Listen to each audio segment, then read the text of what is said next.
This is Minutia Men with Rick and Dave. So, Dave, you know I'm kind of famous for my eulogies. Oh, you're like the Gene Shalit of eulogy. I mean, I don't like to brag, but, I'm known within the eulogy community. You're right. And just a small but disturbed group of people. But no, you're well known as it's gospel. I don't want to say the best, but among the best. You know what I mean?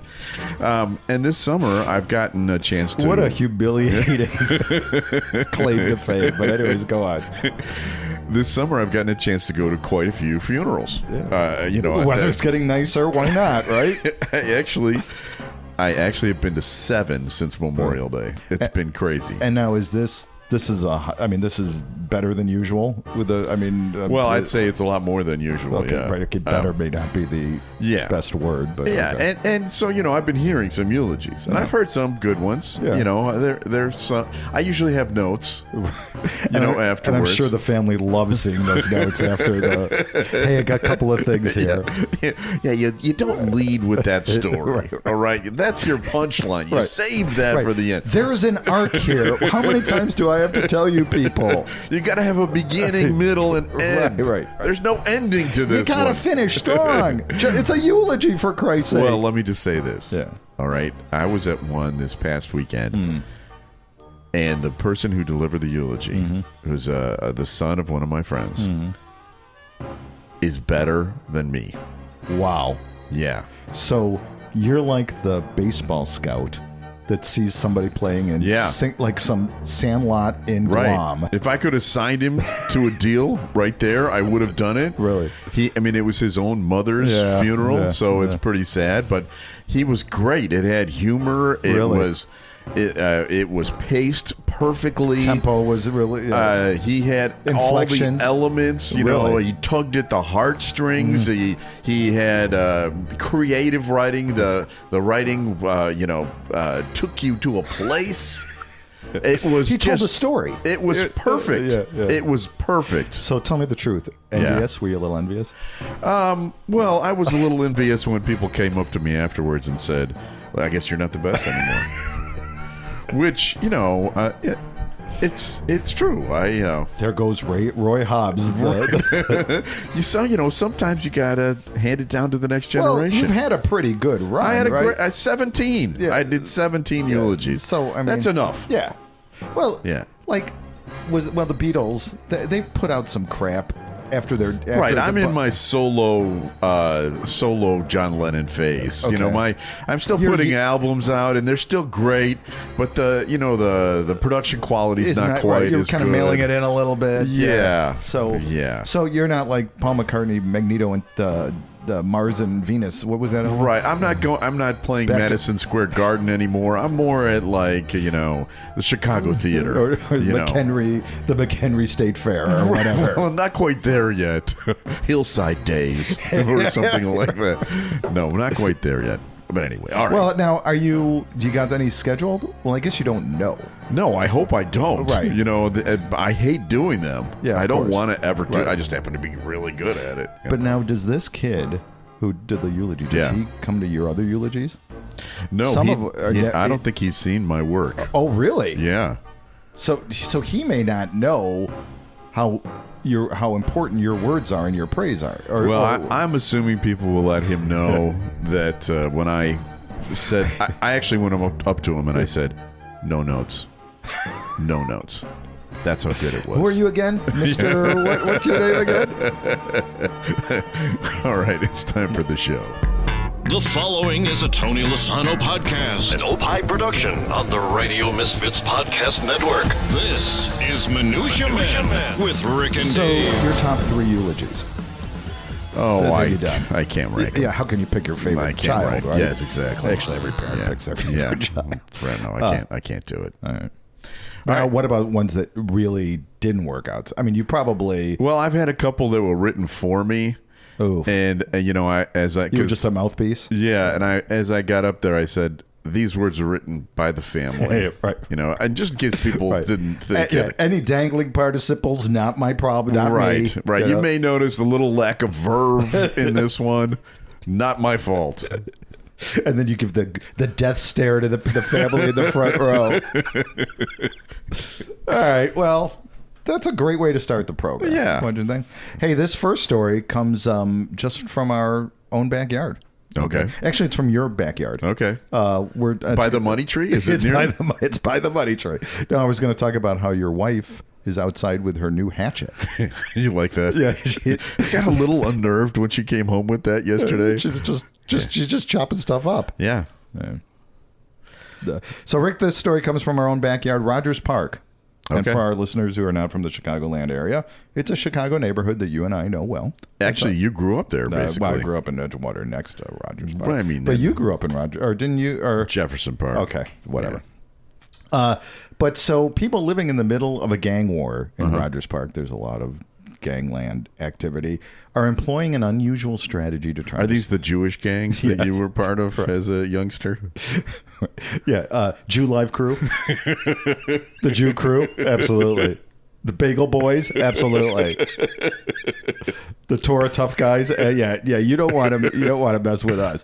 But a youth organization is asking gang members to pledge, to have a ceasefire between 9 in the morning and 9 at night. Okay. The group has taken its message of peace directly to the gangs to push, in a push to curb gun violence in the neighborhood. The group has created what they call the People's Ordinance. Okay. All right. And they're asking very politely, I might add, that rival gang members and others cease fire during the day. Yeah, sure. 7 in the morning, have at it. Yeah, but 9 o'clock, stop it. Yeah. It's like a treaty almost, like where they also agree that we don't want 5-year-olds killed, we don't want 78-year-olds killed. Just kill each other, okay? Yeah. Do it between the hours of 9 p.m. and 9 a.m. When asked why not ask the members to stop shooting each other altogether, Victoria, no, not Victoria Atkins. What's her name? I can't remember what her first name is, but Atkins, the person who's in charge of this, said, that's going to work. And that's a good point. It's a good point. Here's a couple things. Even if this does go through, gang members are still on the clock from 9 at night to 9 in the morning. That's 12 hours. Right. I hope they're getting time and a half for anything over 8, right? That's a good point. Right? I mean, plus, and if these gang members are working more than 32 hours a week, I think, depending upon the size of the gang, health insurance. Yeah. Right? Right. I would imagine. Yeah. And that's like 60 hours a week, isn't it? 12 times 5, that would be 60. I mean, some of them probably work on weekends, too. Well, and I don't know, do they get lunches off? Oh, I don't know. Do you remember that cartoon with the sheep and the wolf? Where they would punch in. They would punch in. Like the Warner Brothers cartoon? Hey, Ralph. Hey, Sam. Good to see you. How's the wife? And then they punch in, and then they just beat each other up, and then the whistle goes. That's what this reminds me of. It sounds like it. All right, I have a story for you. I see you were wearing your White Sox hat today. Yeah. And I don't know when this is going to air, but the White Sox did kind of a house cleaning. Mm-hmm. And they got rid of Kenny Williams, their former general manager, vice president. They got rid of Rick Hahn, who was their general manager. And I think the last 35 times I've seen you, you've said, how does that guy still have a job? Well, I don't have to say now that. he doesn't have it. He doesn't have a job. But I think the final straw may have come this week in the news. Jerry Reinsdorf, the owner of the White Sox, might have seen the game that I saw.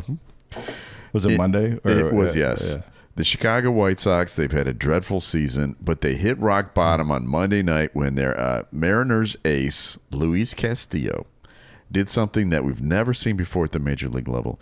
He threw the same pitch, a fastball, 47 times in a row. Right. And we're huge in Ukraine. Yeah.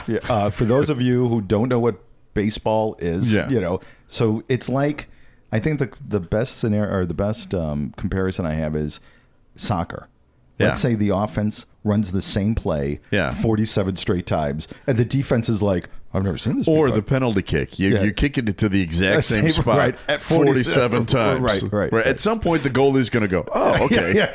Right. Not the White Sox, though. No. As a matter of fact, what happened was this guy won the game. He won the game. He gave up only one run, and this kind of irritated the White Sox fans, as you might expect. Sure. I'll give you a little sampling of some of the tweets that came out this night. And by the way, the announcers were like, he's just throwing fastballs. Every pitch is. Have you noticed every pitch of his fastball? Tim, it's embarrassing being a Sox fan. Jimmy Hoffa, man, I'm crying. He doesn't respect the lineup at all. Simply Sassy, the White Sox should be embarrassed.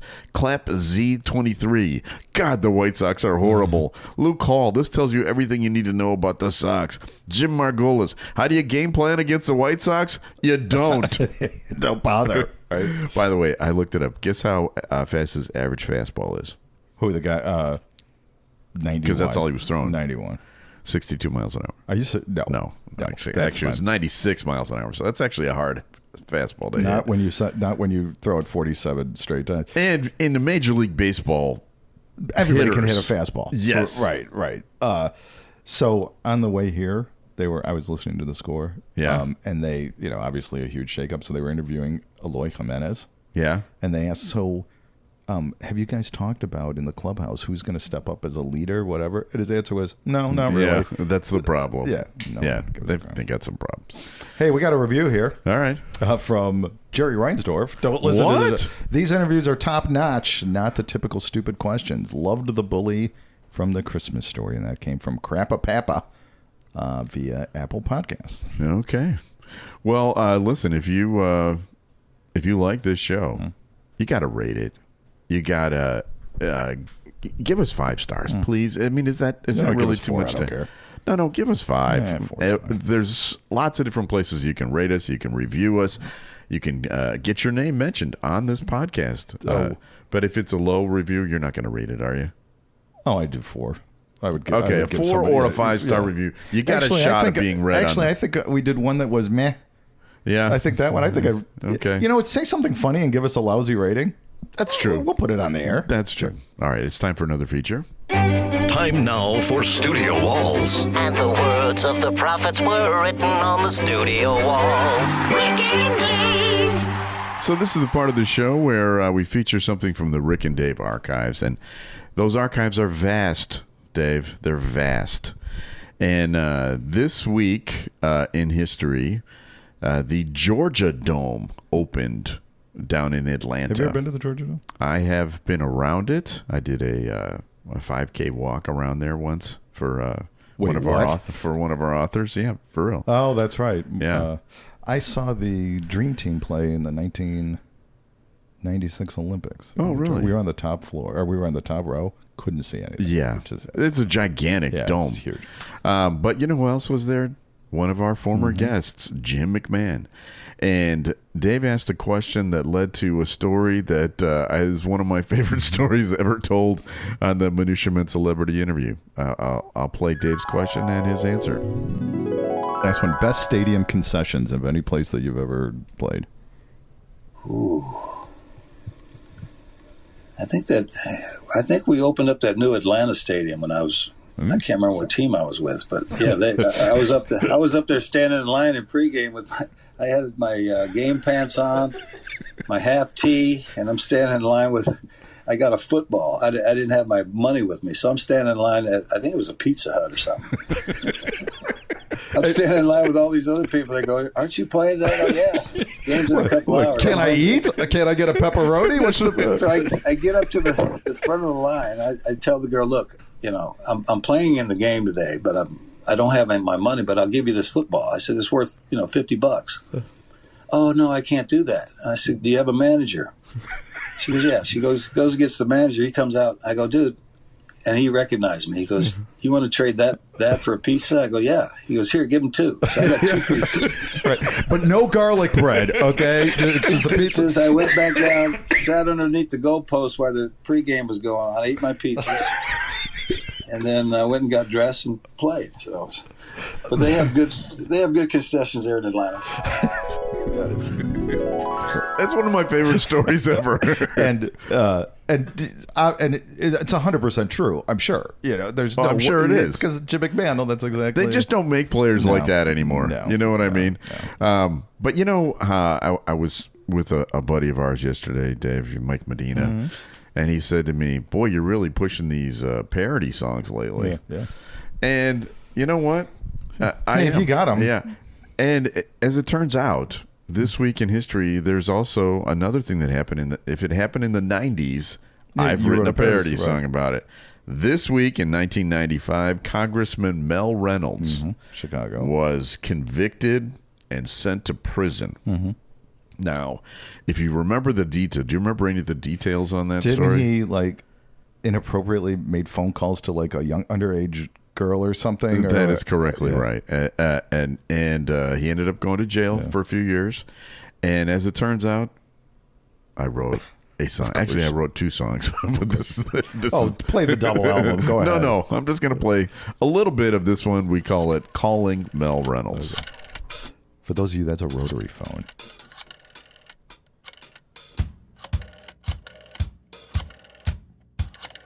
Mel's a congressman from the city in a democratic machine. But there ain't no committee for dating girls that are 16. She's calling Mel Reynolds. She's calling Mel Reynolds. She's calling Mel Reynolds. You get the idea. So Mellow Yellow, Donovan. What about the tragedies of the 90s? So this is the 80s and the 90s, right? Or no, this was the 90s. Just the 90s. Okay. Just the 90s. So like AIDS was the 80s. You didn't do like a wacky AIDS song or anything, did you? We'll find out. We'll find out.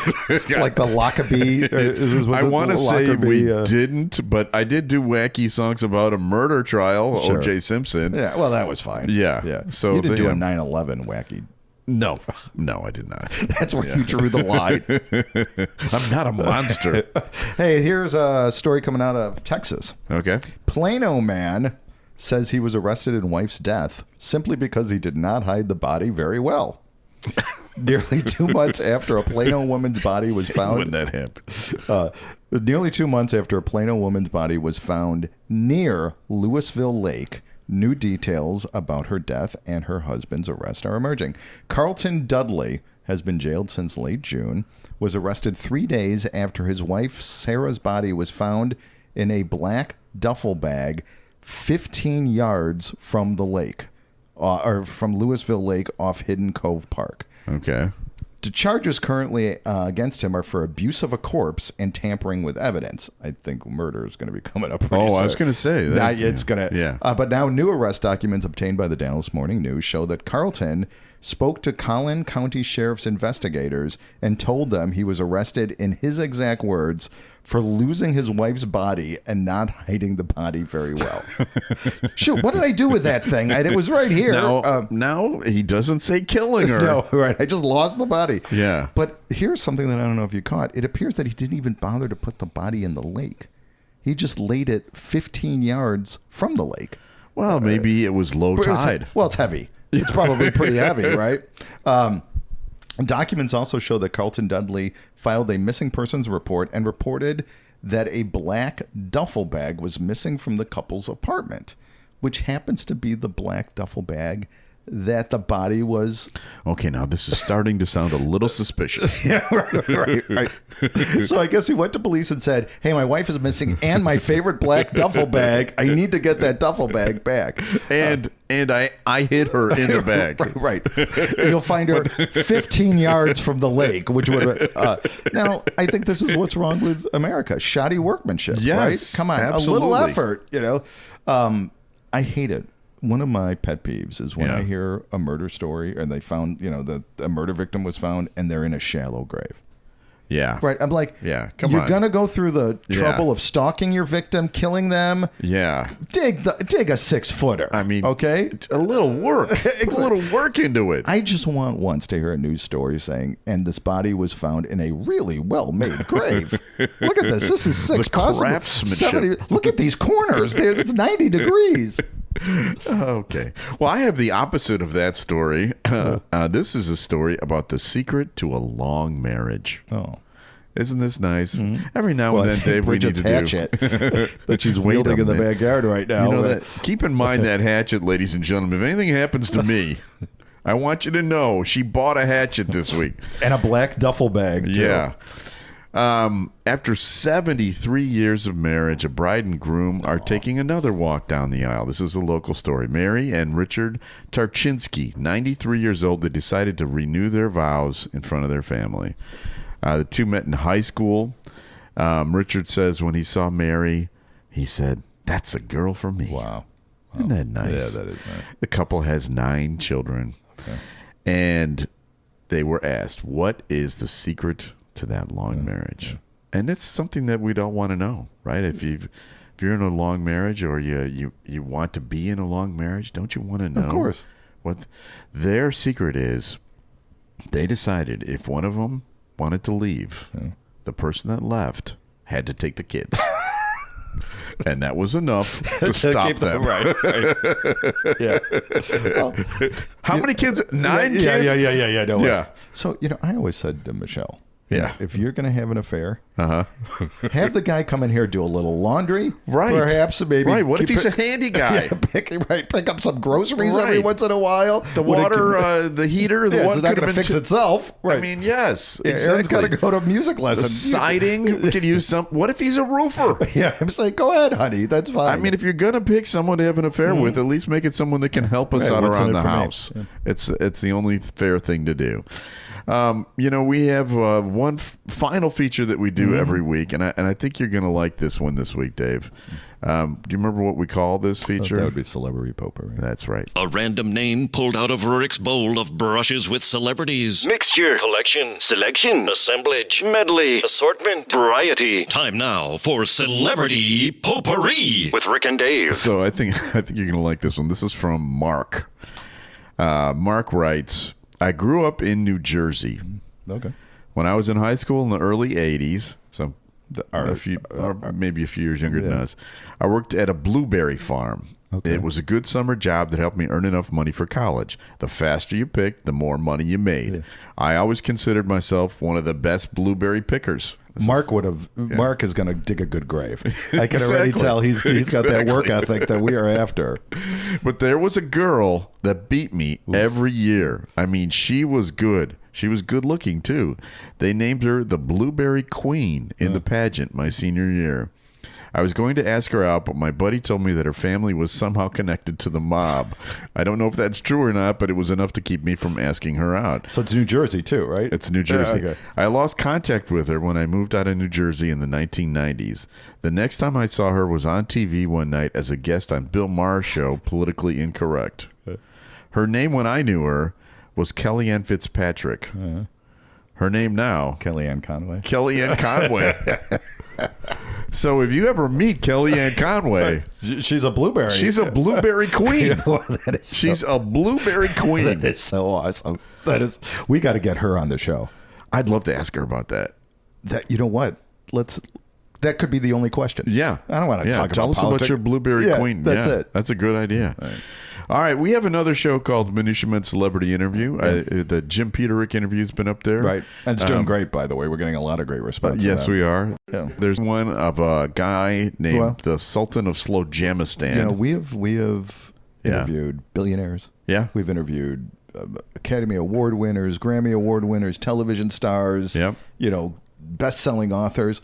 But until now, we have never interviewed a head of state. True. We interviewed the Sultan of Slowjamistan. Yes. That's all I'm going to leave it at. Yeah, I don't think we need to tell you any more than that, other than it's worthy of your time. Of your 21 minutes. Or And it's whatever. slightly racist.